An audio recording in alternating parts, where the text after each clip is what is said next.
ब्रह्ममुरारिसुरार्चितलिङ्गं निर्मलभासितशोभितलिङ्गम्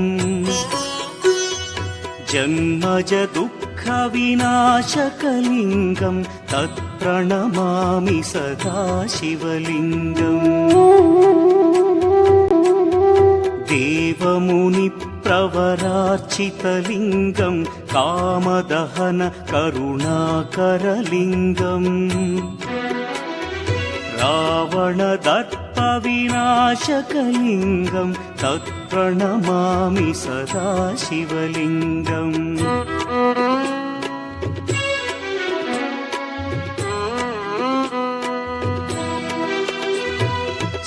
सर्वसुगन्धसुलेपितलिङ्गं बुद्धिविवर्धनकारणलिङ्गं सिद्धसुरासुरवन्दितलिङ्गं तत्प्रणमामि सदा शिवलिङ्गम्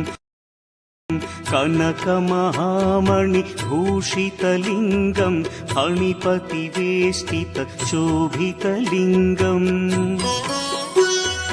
दक्षसुयज्ञविनाशनलिङ्गं तत्प्रणमामि सदा शिवलिङ्गम्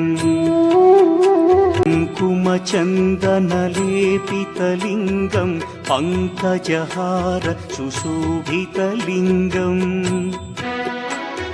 सञ्चितपापविनाशनलिङ्गं तत्प्रणमामि सदा शिवलिङ्गम्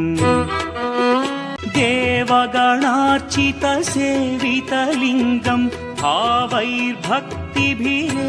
च लिङ्गं दिनकरकोटिप्रभाकरलिङ्गं तत्प्रणमामि सदा शिवलिङ्गम्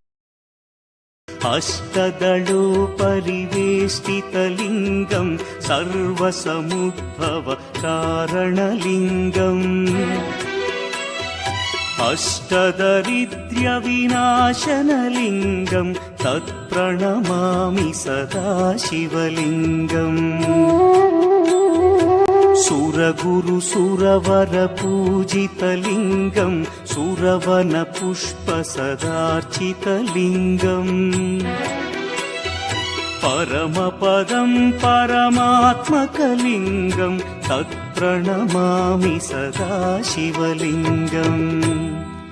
लिङ्गाष्टकमिदं पुण्यं यः पठेच्छिवसन्निधौ शिवलोकमवाप्नोति शिवेन सह मोद।